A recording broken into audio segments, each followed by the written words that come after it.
Se dio todo así y me parece que está bueno hablar con Soledad, que ya la recibimos. Querida Soledad, ¿cómo estás? Por favor, ¿te sorprende algo de esto o directamente decís, y bueno, podría haber pasado? Podría haber pasado. En lo particular, tengo que decir que yo estoy en varios grupos que tienen que ver con Ujú. discapacidad, no solamente a nivel de la provincia, acompañando familias, sino también a nivel nacional. Y era un rumor que se venía corriendo. Ah, mira, Mirá que puede que nos encontremos con sorpresa, todavía no vamos a decir nada, pero bueno, era un rumor que inclusive pasaba con gente que tengo vínculo, que son de Buenos Aires. ajá. Pero bueno, no había nada oficial, no había nada, ninguna. Entonces, lógicamente que tampoco podíamos ni echar culpas, ni cargos, ni nada por el estilo, pero bueno, creo que habían como que señales que decían que iban a sorprender a más de uno. Ahora, ¿qué escenario este, no? Porque pienso lo siguiente yo. A las personas con discapacidad, en los últimos 6 meses, la verdad que el maltrato fue tremendo. Consecutivo. Claro. Fue consecutivo desde que asumió este nuevo gobierno, lamentablemente, desde el inicio Mm. de la era de la libertad Claro, avanza. yo digo que se profundizó en estos 6 meses por Sí, cuestiones que tienen que ver con esta suerte de auditoría, sí, de hacerlos, no sé, hacer una fila al rayo del sí. sol o bajo la lluvia, y O, después te o- encontrás con este escenario. sí, o también pedirte que vayas a auditorías en lugares que eran inexistentes, o sea, porque eso también ha sucedido. Sí, la verdad es que el maltrato, a ver, lo venimos sosteniendo y lo venimos sintiendo desde el inicio de este gobierno.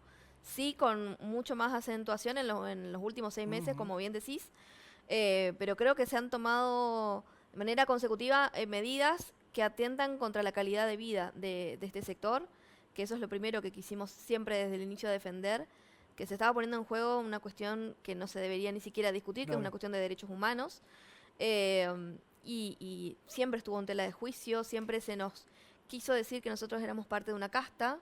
Entonces, en ese Una sentido, hoy me locura. pregunto, y han criticado a un gobierno o gobiernos anteriores, ¿y qué pasa hoy? Entonces, hoy nos encontramos con aparentemente con una visión o con un panorama que los pone en el ojo de la tormenta y que hace ver de que quizás son exactamente lo mismo que han criticado. Y es lamentable que todavía no, que no se entienda que están metiéndose con uno de los sectores más vulnerables. Claro. Y también, no sé si tenés, no sé, el mismo sentir, ¿no? Yo creo que todavía ni siquiera tiene el repudio que debería tener. No, ni siquiera tienen el repudio que debería tener. Me parece que hay mucha gente que se está llamando a silencio y lamento que así sea.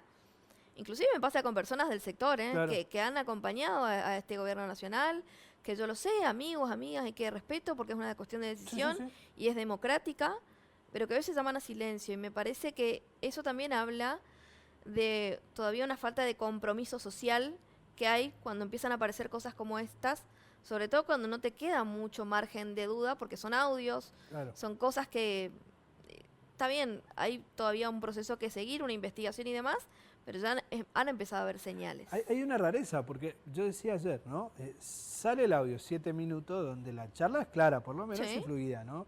No está manipulado el audio y demás. Bueno, la justicia deberá verlo, pero parece que no. Un día antes pasa algo que es más farandulero, ¿no? Pamela David hace referencia a un reloj que tenía justamente Karina Milei. sí, Todo el aparato político le salió a pedir a Pamela David que pida disculpas. sí, En este caso no se expresó absolutamente nadie, ¿eh? ¿no? Y me llama poderosamente la atención porque si vamos a los hechos, tenemos un presidente actual de la República Argentina que utiliza mucho las redes sociales Claro, para todo tipo de asuntos, de casos y de polémicas, sobre todo cuando se trata de polemizar.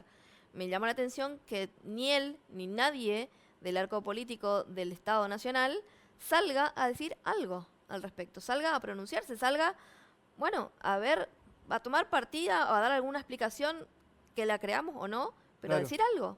Y tampoco lo están haciendo. Entonces, es como que eso también te parece raro, porque yo siempre digo, cuando más silencio hay, se instalan mayores dudas.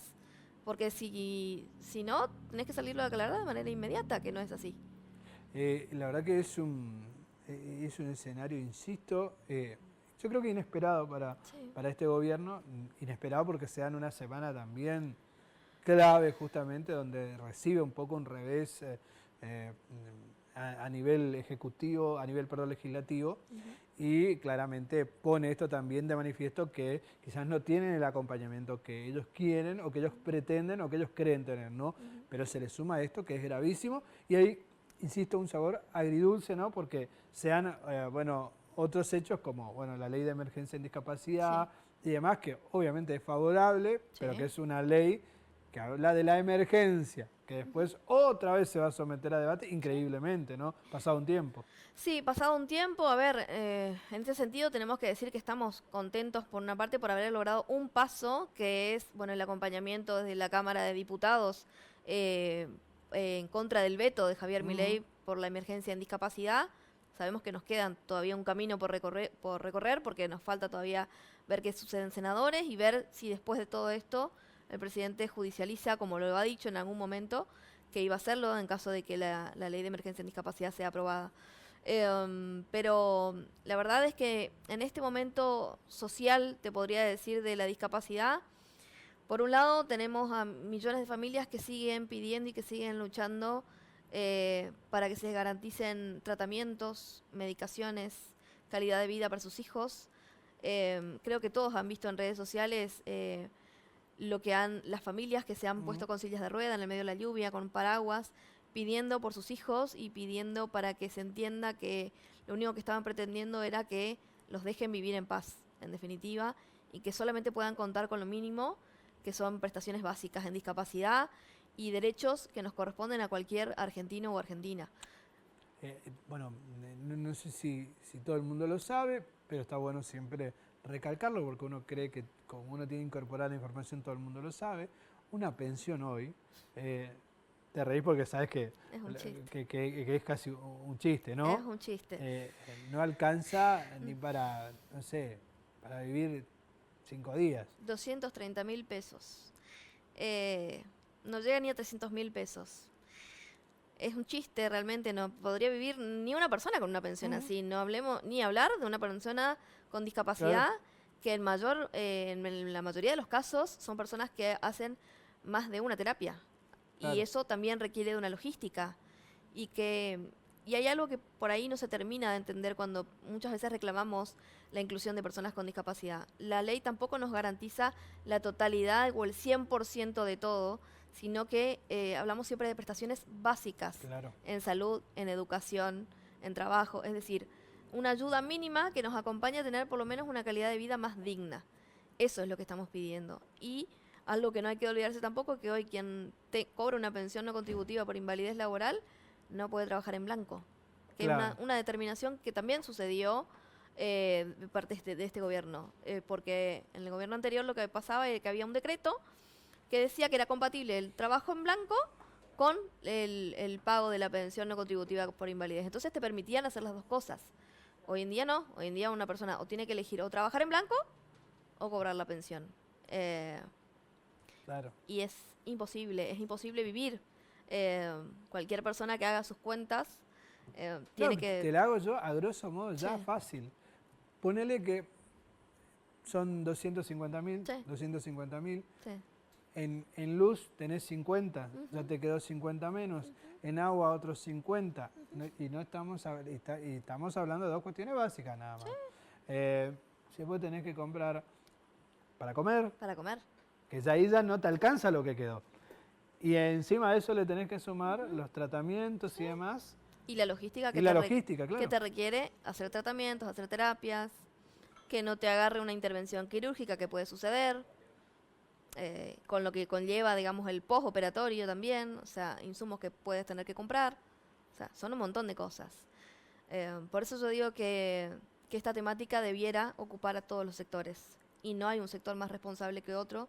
Cada uno creo, me parece que tiene su responsabilidad en particular. Ujú. Hay un Estado nacional que debe garantizar derechos que están amparados por la Convención Internacional de los Derechos de las Personas con Discapacidad. Tenemos una ley nacional que también debe ser respetada y debe ser promovida y debe ser, sobre todo, cumplida, y es Claro. algo que no está sucediendo. Eh, pero así también digo que todos los sectores debieran acompañar y entender que estamos pidiendo dignidad, estamos pidiendo calidad de vida, vivir de manera digna, como creo que quiere vivir cualquier argentino o argentina, vivir tranquilo, vivir en paz. Imagínense que acá, bueno, personas con discapacidad siguen luchando para el boleto que lo tienen gratuito para poder viajar, por ejemplo.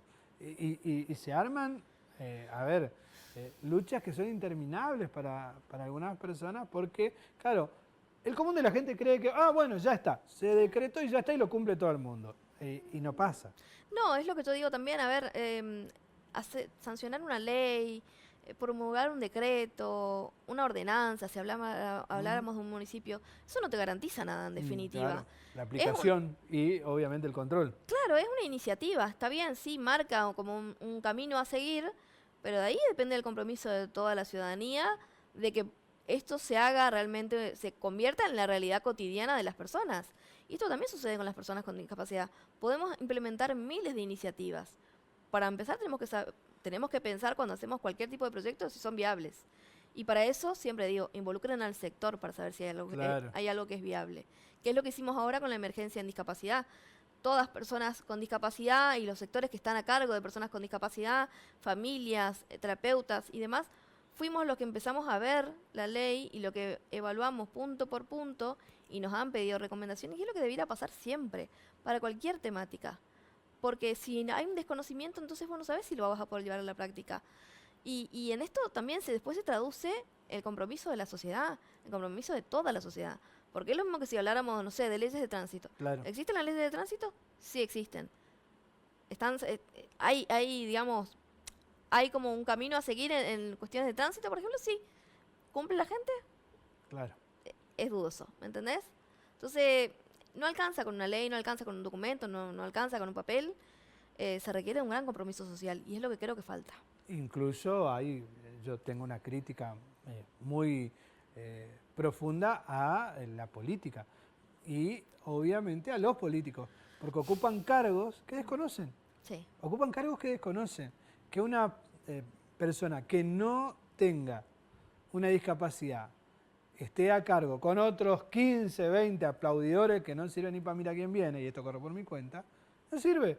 Porque puedo entender que esa persona políticamente deba ir, pero el equipo tiene que estar formado por personas que le puedan dar datos fehacientes sí. con su vivencia cotidiana y diaria para que desde allí se generen acciones y herramientas para poder justamente ayudar al sector o mejorarle la calidad de vida. Sin duda, yo creo que no hay mejor persona para ocupar un cargo, si se quiere, si hablamos de cargos públicos, que una persona con discapacidad que esté, por supuesto, en condiciones de poder trabajar, y que esté especializada en la temática y que sepa de lo que está hablando y de que conozca diferentes tipos de realidades y diferentes tipos de discapacidades y cuál es la realidad que vive cada tipo de discapacidad, que es muy distinta una de otra, para poder acompañar de la mejor manera al sector.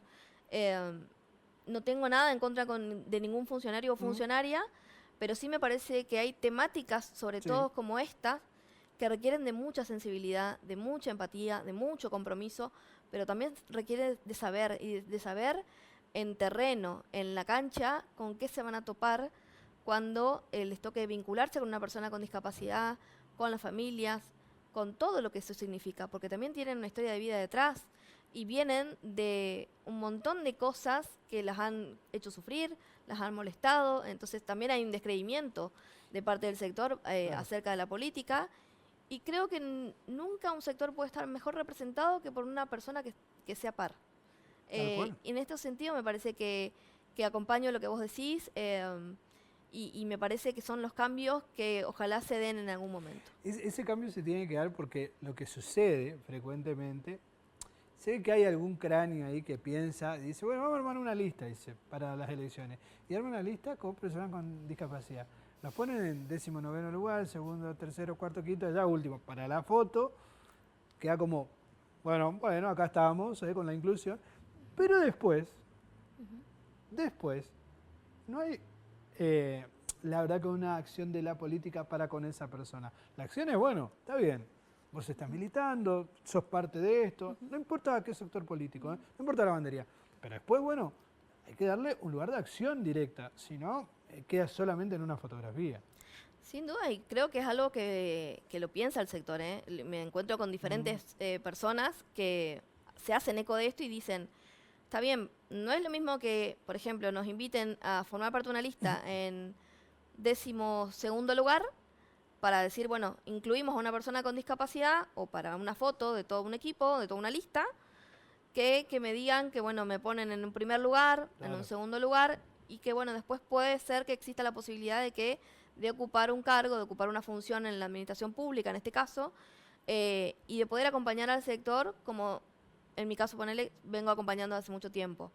Esto es algo que sucede, es algo que se ve, es como que el sector lo que cree es que somos un lindo eslogan, somos como que al momento de momentos críticos como estos, por ejemplo, o al momento de campañas electorales, por supuesto que somos personas que sabemos que vendemos bien y que vamos a ser acompañados por mucha gente, pero lo que queremos es una participación activa, en definitiva.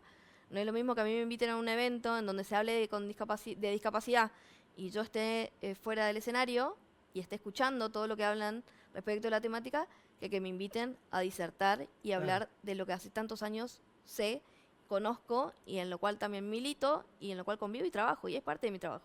Tal cual. Sí, es como una rareza, ¿no? Que la disertación está a cargo de alguien que no... Sí, sin lugar a dudas. A ver, a mí me tocó en justo ayer participé de la Expo Inclusión, que se llevó a cabo a través de la red de empresas inclusivas de Argentina y Uruguay. Vinieron acá representantes también de la OIT, María Eugenia Quintana y Fernando Carota, por parte de la red de empresas inclusivas, y me ha sucedido que me invitó la ministra de Trabajo, Silvana Jiménez, a quien agradezco, a poder disertar y hablar de algo, de un tema que a mí me pareció fundamental, que es dejar de hablar de tanta inclusión para empezar a cambiar un poco este paradigma y empezar a hablar de convivencia. Porque entiendo que convivir con personas con discapacidad no es fácil y es algo que nos parece raro, pero si no empezamos de a poco a implementarlo y de a poco realmente a que esto sea una realidad, aunque sea con una persona con discapacidad, nosotros siempre vamos a hacer la excepción a la regla. Y eso es lo que queremos dejar de ser. Queremos ser parte y que nos tomen como actores activos de la sociedad. Me gusta esa idea de, bueno, dejar de lado la palabra inclusión y tomarla por convivencia, que es un poco lo que tenemos que ejecutar todos en la sociedad civil, en la sociedad política también, a la hora justamente de estar vinculado a la política partidaria, a ocupar espacios donde haya convivencia, que eso está buenísimo. Sin lugar a dudas, yo creo que, a ver, ningún funcionario o funcionaria que ocupe hoy un cargo no está invalidado, digamos, el hecho de que se empiece a formar a partir de ocupar un cargo en discapacidad, por ejemplo. Está bien, puede empezar, pero nunca va a ser lo mismo que una persona que lo vive todos los días y que trabaja día y noche por el sector y que acompaña diferentes realidades, como una persona que recién se acaba de formar, porque bueno, le tocó un cargo que puede ser una persona sumamente respetable y preparada en alguna profesión en particular, pero eso no significa que conozca realmente cuál es nuestra realidad y realmente lo que nos va a enojar, lo que nos va a conformar, lo que vamos a sentir que es un gran acompañamiento y lo que no. Soledad, como siempre, un placer, nos quedaríamos horas y horas hablando, siempre un placer, la seguimos en cualquier momento. Claro que sí, cuando quieran, un gusto, gracias.